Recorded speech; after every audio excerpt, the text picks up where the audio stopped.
that, but don't know. there was definitely a technical glitch in the cell phone service. Yes. And everybody got affected. And what was the outage? When was the outage in Canada? Remember that one? Quebec, 1989. Took Quebec down. That was before I was really into this, but God, that would have been the perfect example. What caused that? Solar flare. In Canada? In Canada. Well, remember, the further north you go, the more intense this is because you're getting towards the magnetic pole. That's true. Yeah. That is true. We've got Gordon in Plant City, Florida. Hey, Gordy, go ahead. Thanks for taking my call, George, Dr. Forston.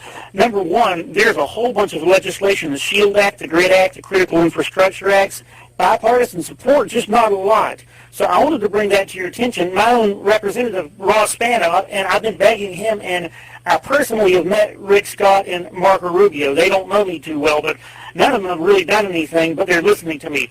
But now you mentioned, you're stealing my thunder, you mentioned the 1989 thing. Oh, by the way, the Earth's magnetic field is slowly but surely falling. Okay, and we had something changing. Years ago, 2003, the satellites were hit again, I think. Well, they in other words, in 2012, there was 2 or 3 events real recently. Let me take a look. The 2003 one was not the one you mentioned. Let me zoom in on that. Some widespread blackouts, jamming of the shortwave radio, and we thought the Russians were involved. It was the Halloween storm of 2003. The Soho Solar Observatory was knocked out temporarily. Okay, and what I'm saying is that you guys have rightly pointed out that a lot of things haven't happened real recently, and there's institutional stupidity or whatever. I don't know the term, but it has happened a few times, and the further north you are, the flux comes straight up and it runs parallel. So you have the aurora borealis, and you have pretty things like that, and there's less protection because the lines of flux protect best when they're parallel near the equator. So what I'm saying is that the falling magnetic field is definitely, well, there's nothing we can do about it. No offense meant to those global warming people, but there's a lot of CO2 on Mars, a lot more than on Earth, and you don't have a problem. So what I'm saying is that there have been a few times recently that this has happened, and there is legislation, and our lawmakers are stupid. Please, someone talk to Ross Spano. Scott Franklin is the guy that replaced him. He beat him in the primary. The only person to beat primary. He had some political problems that I won't go into. He's a good guy. Well, I got to tell you, Gordon, though, that Forston knows all about the legislation, but nothing's being passed, Bill. Well, you know, the gentleman that's talking with us right now, he hit it exactly. If we had 5,000 people like him who were harassing the daylights out of our elected representatives to get something done, something will be done. The squeaking wheel will get the oil. Constantly. Bang, bang, bang. Right. Get it done.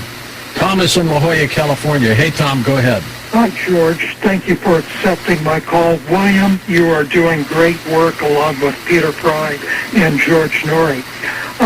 You mentioned 2 possibilities. One is a solar flare and its variants. The second possibility is an electromagnetic pulse attack. But I think that there's a third possibility, which involves cybersecurity. Right. Recently, we had the solar winds supply chain attack on the infrastructure of the computer systems at Department of Defense, NASA, NSA, CIA, TSA, Transportation Security Agencies, and it's quite serious because apparently a nation state, whether it was Russia or China or both, put in 4,000 lines of code, okay, that created a backdoor in the security patches for, you know, the computer programs at the Department of Defense et al. And, you know, computer experts are now commenting, people like Leo Laporte are saying that a backdoor was installed, and they had 6 months before it was discovered by accident that backdoor was there. And Leo Laporte commented that the most serious effect of this backdoor would be the power grid. That somebody, well, think Stuxnet, which was installed, malware that was installed in the infrastructure of Iran by Mossad and presumably the CIA. And so a nation state with a few clicks on the keyboard and a stroke of the mouse could shut down the power grid just as effectively as an EMP or solar flare. And I was wondering if you would, you mentioned cybersecurity earlier. I was wondering if you would speak about this very serious computer breach. Well, that's very conceivable, Bill. Yes, the gentleman really hit it well. In fact, where's the major concerns? The power companies themselves. The power companies themselves, the technology necessary in the computer systems, and then, of course, the vulnerability to cyber strike. Yes, these hackers know what they're doing. Or even just some lunatic hacker. We had a lunatic bomber in Nashville a couple of days ago. Well, a couple of lunatic hackers could blow out part of our system. Well, that's absolutely right. William, we're going to come back and take final calls with you in a moment on Coast to Coast AM. Next hour, Mary Joyce back with us. We're going to talk about her work about underground bases, strange anomalies all over this planet, and little people everywhere. It's going to be an interesting part of the program, so stick with us. And welcome back to Coast. George Noory with you, our final segment with William Forstchen as we talk about EMPs and solar flares and protecting our power grid. And you are a national treasure, William. You know that. No, I'm just one of many. If you're going to name a treasure, go for Peter Fry. Peter's one of them. There's no doubt about that. Mike in Connecticut, let's get us started. Michael, go ahead. Well, that was quick. How you guys doing over there? Okay, Mike. Hope you are too. Yeah, I look at, and it works now, and I'm looking at our obsolete power grid, telephone poles in a system that's probably, 50, 60 years old? Easy, yeah. At least 40, yeah. Average component is 40 years old. I mean, we're just not prepared. We weren't prepared for the coronavirus. We're not prepared for an EMP or a solar flare because our so-called leaders, which I don't call them that, they're wishing all these things away, and we're not prepared. It's right there in front of everybody to see. But like George said the other night, 50% of the people are going to believe what they're told. Yes. So true, Michael. It's got to get done, though, William, and I'm not going to stop, and you're not going to stop, and we're going to keep beating it until something gets done. Like we said before the last break, hopefully we'll be celebrating someday together that this is finally being done. Oh, that would be nice, wouldn't it? Yeah, it would be. Gosh. How long would it take to protect the power grid, technically? If they started work on it tomorrow, how long would it take? I've heard that just normal maintenance and upgrading that maintenance to EMP-proof would be 5 to 7% a year. Accelerate that up, you can get up to 15 to 20%. So 3 to 5 years. Okay, that's still a long poke, too. Anything could happen in 3 to 5 years. Yes, it can, but when we started talking, we've been talking about this for 9, 10 years. Hey, we sure have. We could be celebrating right now. Yep. I'm still waiting. And it's not that difficult to do, is it? No, it's not. That's the frustrating thing. And then the day after, everybody will go, God, how did we have this happen to us? Well, we've been saying that in American history for a couple hundred years. I won't even be able to say I told you so because we'll be knocked off the air, too. Jeez. That's right. Let's go to the state of Washington. Steve's with us. Hi, Steve. Go ahead. Yeah, Cosmic Steve here. Hi, Steve. Hi, how you doing? K-Corona ejection, i.e. solar flare. Subject, what happens to the 100 nuclear reactors? Thank you. Good question. Good question. God. And I guess it's a question that needs to be answered. Yeah, and it's a bad answer because let's say we get hit by a major event. The nuclear power plants have 2 to 3 weeks of oil-fired capability. It's not the plant, it's not what's in it, it's all the stuff that's being stored on site. Keep circulating water in there to keep it cool. Well, when you finally run out of power at the plant, stuff starts getting hot and it starts melting down, and then it doesn't explode in a nuclear warhead. It just bursts, but it spreads radiation everywhere, sort of like Chernobyl. So we'd have 100 Chernobyls in about a month or two. Oh, all over the place. Yeah. You know, so I just say that casually. Yeah, 100 Chernobyls in a month or two. I mean, the effects just keep mushrooming, don't they, and snowballing? Yes, and all the unintended consequences that we don't even think about, I don't even think about, that will be hitting us as well. Sometimes we don't want to think about it, but we have to. Well, you know, just one example, antipsychotic medication. About 1%, 2% of the population is on some major mood alterer. Cut them off from their supply for 60 to 90 days. You're going to have people running amok. Well, what about the people who are going to run amok anyways? Look at what's happened to anxiety levels because of COVID. And these are people who aren't even on medication. Exactly. David in New Mexico. Hi, David. Go ahead.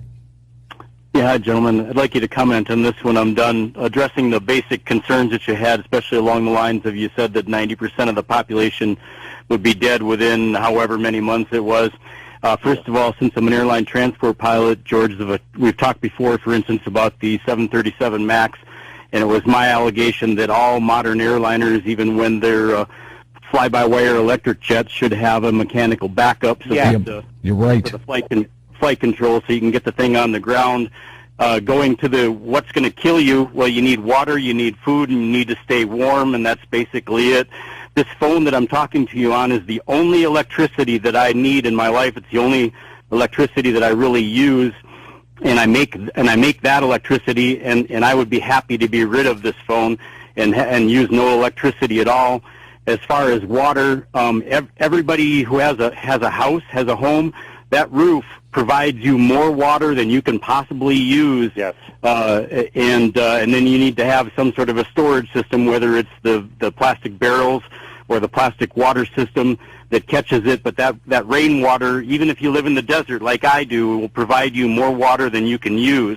And food, I only go to the grocery store once every 6 months. I live off the grid out in New Mexico, and I've gone as long as 8 months at a time, several different times, and I still had food left over. You just need to buy every month, just buy more than what you're going to use for that month of stuff that lasts, and you'll have no food problem.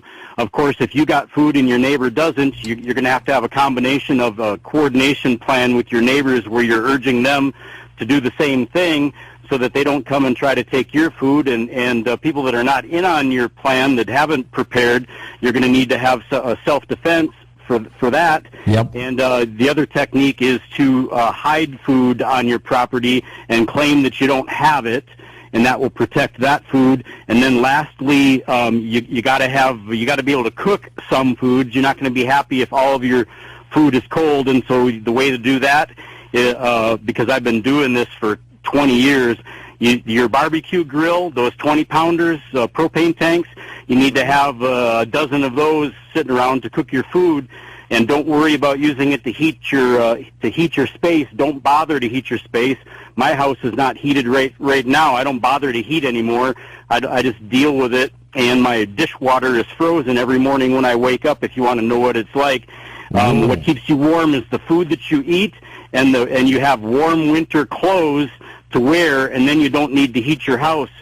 For me, that's how I live. For you, it's an emergency situation, but that's how I've done it for decades, and that's how you can do it and stay alive, and then you won't die. And if you could please comment on all that, please. Wow. It's like drinking out of a fire hose almost. You hit everything, sir. And he's prepared. Not a lot of people are. He is. He is absolutely prepared. The whole Maslow hierarchy of needs, of water, food, shelter, warmth, medication, and self-protection. He hit it all. He's a great person to call in. How many people have the capability to do what David did and does. The vast majority. They don't have to necessarily wake up with frozen dishwater in the morning, but I keep telling people, next time you go to the market, spend an extra $10 to get some bottled water. You don't even need to do that. Save your soda bottles or whatever, fill them up with water, set them aside. Get some dried soup and such. And within 3 or 4 months, you're going to have a nice little reserve. And I always tell people, well, they're expensive now at $25 an ounce, but if it goes back down, get some silver, just some fractional silver, dimes and quarters, silver. Well, your ATMs aren't going to work, that's for sure. Because your ATM is definitely down. You can kiss your IRA and everything else goodbye. Let's go to Felix in Jim Thorpe, Pennsylvania. Welcome to the program. Hi, Felix. Hello, George. Hello, William. George, you do such a service. You're a true journalist and educator. Thank you, You Felix. present both sides of an argument. Thank you, sir. I've listened to you for years. Now, lately, I've changed the work schedule, so I don't get to listen to you as often, but I've appreciated the education I've gotten from you. Good. Now, I have a question, and I'm not trying to be cynical at all. It's respectful. Okay. Sure. I was researching the Carrington Event about 4 or 5 years ago because I did a Friday night, short call-in segment on a radio show. Mm-hmm. And I came across a video on YouTube, and it left me dumbfounded. And the guy was talking about the importance of preserving, the written history. In other words, preserving books. When they started destroying them because everything is being put online and on computers. Okay. And then he pointed out the Carrington Event, and he said that as he goes back in old reference books, he comes across Carrington as an amateur astronomer, okay, and of course coronal mass ejections and all these things, but there is no mention of the Carrington Event itself, in written history. So I looked in some old Encyclopedia Britannicas from like the 1960s or early 70s, and I came across the same thing. I found information on Carrington, and the same thing in an old Webster's dictionary that must have been from like the 30s or 40s, and, coronal mass ejections, but nothing actually on the Carrington Event itself. I found it on Wikipedia. How about you, Bill? Good question, because it wasn't recognized for the severity of what it could be. It's only within about the last 30 years that people have started to talk about it. I got turned on to it by a very good book called The Sun Kings, S-N-S-U-N, and that came out about 10 or 12 years ago. That was a rather rare citation then. It's all over the place now, but you raised a good point. 30, 50, 60 years ago, people didn't even really pay attention to it. Right. I mean, if you make reference to it with a solar flare, it makes sense. But but as a standalone story back 50 years ago, nobody cared. Yes, right. And remember as well, the system was a little bit more robust 50 years ago. The more we become micro systems, nano systems, the more vulnerable you can be. We've got Harry in Port Huron, Michigan. Hi, Harry. Oh, hey, George. Thank you so much. I thank God that you got me on. You were talking earlier, Bill, about if we could get a whole bunch of people at once to get a hold of Washington. Yes. Let's make a plan right now, at this moment. January, Congress, the new 117th is back in session in January. Let's pick a weekday and have you on, Bill, the morning of that day. Let's say if it's the 16th, I'm just picking a day. You'd be on the 16th, that morning. And we could give the phone number out, and every listener in this country that you have can get something to write with. We'll call the Capitol and make it very plain and simple. Harden the power grid. We can get 20 million calls in there. I've seen it happen, and I've seen it work. So let's do it. I would be up for that. Let's wait until wait until the inauguration, because nothing's going to happen right now. Wait until early February, and I would definitely be up for it. Let's work on that, Bill. You and Tom work on the logistics, and then we'll get all the numbers ready, put them on the website, and then go for it. That would be swell. Boy, the White House and the congressional switchboard will be going crazy. For something positive. rather than all the political infighting that we're seeing right now. Absolutely, just to get something done. But gosh, I wish Jeff Bezos were listening tonight, and Bill Gates, and they just simply write a check. Yes. I mean, it saves Amazon.com. Everybody orders from there. You can't order if the grid goes down. Amazon.com is gone if this happens. Exactly. That business just falls apart overnight. And all those packages that are in between, we'll never see. Now they're delivering drones at night now. Did you hear my story coming in? Jesus. Nighttime drones, just what we need, right?